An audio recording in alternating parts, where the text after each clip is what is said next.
po marrë Ninin së pari, me qënë se futet e kategoria e të rinjve. O Nini, çfarë ka që gjeneratat e reja nuk janë të lumtura? Si mendon ti? Shko, pyetje më e bukur, sepse më e shkurtër është çfarë shkon, jo çfarë nuk shkon. Sepse po të përgjigjesh më shpejt me çfarë shkon, ë? Është shumë e vërtet. Tani, lidhur me lumturinë, unë ngacmova me lindën pak më parë dhe i thash mos më pyeta jam i lumtur. Sepse mund të kem një periudhë kohore prej një jave që ka qenë java më e bukur e jetës sime. Fillon e hëna dhe ti prap mund të kesh një moment që çdo gjë që ti ke të duket sikur s'ka asgjë në fund të ditës. Dhe po i thoja pak edhe psikologët që mua, për mendimin tim, lumturia është shumë subjektive dhe është relative. Çfarë më bën mua të lumtur nuk bën dikë tjetër moshatar timin, apo ne mund të kemi të njëjtin koncept lumturie dhe ndodh që te koncepti midis brezave deri ku ndryshon. Ajo që nuk shkon për mendimin tim është fakti se nëse ne do e lidhim lumturinë, do e ndërlidhim me pjesën e sigurisë financiare apo të mundësive të punësimit, të shkollimit, pra të gjithë krijimit tënd si qenie për formimin tënd, pikërisht për botën në të cilën jeton, absolutisht që ka një farë ankthi aty që unë e konsideroj të drejtë, sepse mundësitë nuk janë aq të mëdha sa që ndoshta mund të mendohet se janë, paçka se ndoshta dhe doktori mund të mos dakordsohet me mua lidhur me sa do breziri të punoj, si e koncepton punën, duan të jetojnë më shumë, por nga ana tjetër si do jetosh më shumë nëse nuk investon për të jetuar më shumë. Pra ka një lloj kakofonia aty që absolutisht mendoj e bën të duket sikur jemi një brez i palumtur. Unë personalisht kënaqem me gjërat e vogla, për të shakape. Kjo është gjë e mirë. Dhe jam një njerëz që tentoj të lumturohem çdo ditë nga një gjë sado e vogël, qoftë edhe nga një bisedë shumë e mirë me një koleg, apo qoftë edhe nga një njohje e re me dikë. Dhe zgjedh ta bëj këtë gjë, por kur bën analizë për gjëra më të mëdha, kur bën analizë për gjëra më të mëdha, sigurisht stresohesh, por dua të emfazoj fjalën zgjedhje. Pra, mua më duket sikur lumturia në fund të ditës është zgjedhje. Dhe ne shohim që ka njerëz me shumë probleme, shohim që ka moshatar të mirë në të gjithë botën, që kalojnë sfida shumë herë më të mëdha se sa sfidat e mia të përditshmërisë, dhe kur vjen puna me aq sa mediat proklamojnë, janë shumë herë më të lumtur. Dhe një gjë dhe ndërpres tu mendimin e parë, është një meme shumë e bukur, me një djalë nga Kosova i cili thot, "Po harxoj para thot dhe s'po kënaqem." Si i bëhet dhe thot të me lot në sy. Kështu kjo i tregon të gjitha. Nëse duket nuk mjafton apo jo. Doktor, a janë të rinjt më të palumtur në këndvështrimin tuaj, duke qenë se jeni edhe pedagog dhe normalisht jeni me studentët në kontakt? Sigurisht që lumturia është një koncept relativ, tashmë kjo është një gjë e ditur, por sfidat e shoqërisë tonë në kohët moderne që ne po jetojmë, prirën të jenë gjithmonë drejt një komponenti i cili është shumë faktorial në raport me pritshmëritë e individëve në raport me lumturinë që ato kanë. Edhe shëndeti, një ndër dimensionet e tij ka mirëqenien fizike, sociale dhe atë mendore. Në këtë aspekt, Organizata Botërore e Shëndetësisë ka vazhdimisht prioritet shëndetin mendor. Një shëndet i cili është totalisht ndikues në raport me mirëqenien apo me atë që ne quajmë mirëqenien mendore, apo atë që quajmë ne lumturi, apo të ndjehesh mirë me veten e kështu me radhë. Sfidat e trive në kohët tona janë të panumërta në raport me mundësitë dhe me riskjet që ata i bëjnë të palumtur.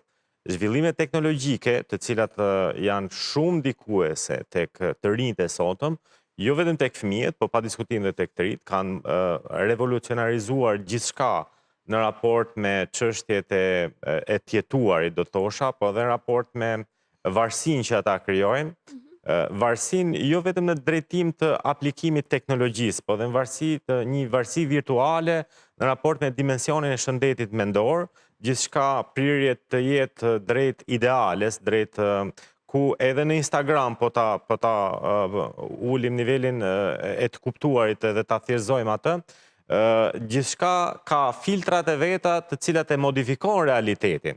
Ky modifikim i realitetit orienton disa sfida të cilat të rinjt i kanë pothuajse të pamundur, një pjesë e komunitetit të rinjve i kanë pothuajse të pamundur t'i arrijnë ashtu thjesht apo siç duken ato, dhe në këtë drejtim bëhet një moment i cili dyzon apo pamundson arritjen e gjërave, duke krijuar psikoza tek të rinjt, apo duke orientuar sjelljet e tyre jo të drejta, jo të duhura, të cilat, sido që tjetë edukimi i brezave, kryon edhe në subkonsciencën e tyre problematika të cilat atakojnë edhe shëndetin e tyre mendor. Kjo sigurisht që ul nivelin e lumturisë, por nga ana tjetër nxit edhe varësinë e tyre ndaj mundësive për të zgjedhur edhe për të krijuar modele jo të duhura, të cilat pastaj na sjellin këto rezultate studimesh. Duke marrë këtë, për të vazhduar këtë ide, pra ky krahasimi që bëjmë ne pak i ashpër i vetes tonë me atë çfarë ne shohim nga të tjerët, atë çfarë ata na prezantojnë, gjithmonë. Botën ideale, a është pasoja, po themi kjo mungesë lumturie, ndoshta edhe kjo formë jo shumë e dashur ndaj vetes? Po, sigurisht, duke marrë shkas ose duke vazhduar rrjedhën e mendimit, shoqëria sot ka vendosur disa standarde se si ne mund të jemi të lumtur ose duhet të përjetojmë lumturi dhe të ndjejmë kënaqësi. Këto standarde vendosen jo vetëm nga marrëdhëniet sociale, po vendosen me gjitha nga marrëdhëniet e rrjeteve sociale që ne kemi her pas here, pra midis të rinjve, sepse kur flasim për një grup moshë 18-20 vjeç, ata janë të rritur, por konsiderohen edhe në një farë mënyrë që ta njohin veten e tyre, pra të njohin se si mund ta marrin këtë ndjenjën e kënaqësisë, të lumturisë. Në fakt, kjo është e bazuar në 3 aspekte.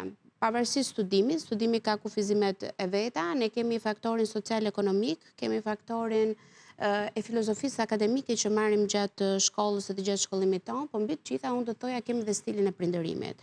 Sepse mënyrën se si ne të ndjejmë kënaqësi dhe të duam, vjen pikërisht nga bërthama, nga gjeneza, nga prindrit.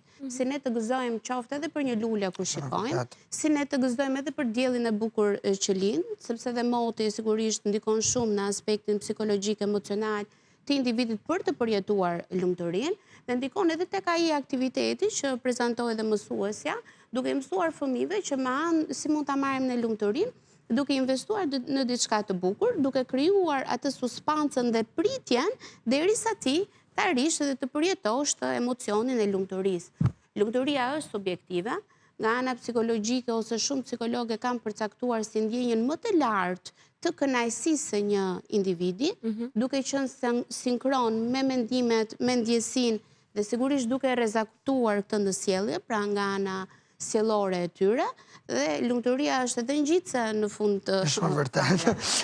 Kështu që e gjitha kjo vjen si pasojë ose si proces i këtij zhvillimi dhe ku ngec? Ngec pikërisht tek ato krahasimet që ju thatë. Nëse ne do shikojmë rrjetet sociale sot të rinjve, janë të mbushur me gjëra që janë shumë glamuroze, shumë galopante, shumë fasad, që do të thotë ti nuk mund të ndjesh lumturi nëse shkon te plazhi i Golemit, po duhet shkosh lumturi nëse shkon në Dërmi. Dhe kompleksohesh aq shumë sa që nuk duhet ta bësh vendodhjen dhe check-inin tënd në Golem, por duhet ta bësh pikërisht në Dërmi. Këtë çfarë bën? E komplekson dhe e kufizon të riun për të përjetuar deri në fund atë ndjenjën e kënaqësisë dhe të lumturisë që mund të marrë, sepse standardin që i ka vendosur shoqëria nuk ka aprivon. Një nga bazat e forta për të përjetuar lumturi është aprovimi nga të tjerët. Pra, ne ndjehemi të lumtur ose ndjehemi të kënaqur, të përmbushur dhe na rritet vetvlerësimi, kur pala jashtë na jep të atribut që je veshur shumë bukur sot, ose ti ngjan shumë bukur sot, patjetër që këto janë ato grimcat e lumturisë që mblidhen dhe krijojnë atë nivelin e lartë të vetvlerësimit edhe të lumturisë. Unë sot jam e lumtur, pse mund të jem e lumtur? Lumturia mbase është një fjalë shumë e madhe, por jam e lumtur, jam këtu për herë të parë na u puçën kushtet. Jam e ftuar me ju që ju njoh të gjithëve përveç profesorit kënaqësisë sot. Dhe kjo është një ditë e nisur bukur, dielli ka dalë, çdo gjë shkon mirë dhe pse jo për mos ndjerë një lumturi duke kaluar një moment cilësor, sepse njeriu e ndjen këtë kënaqësinë. Kjo është një takim cilësor për mua. Për mua personalisht dhe sigurisht për atë që ne japim dhe informojmë nëpërmjet televizionit. Kjo është një vetë koncept për atë që e njeh mirë veten. 18-20 pretendohet që të njohet, pretendohet që ndoshta të kenë arritur një filozofi të stilit të jetës për mënyrën se si ato e përjetojnë kënaqësinë e tyre, por ja që jo gjithmonë është kështu.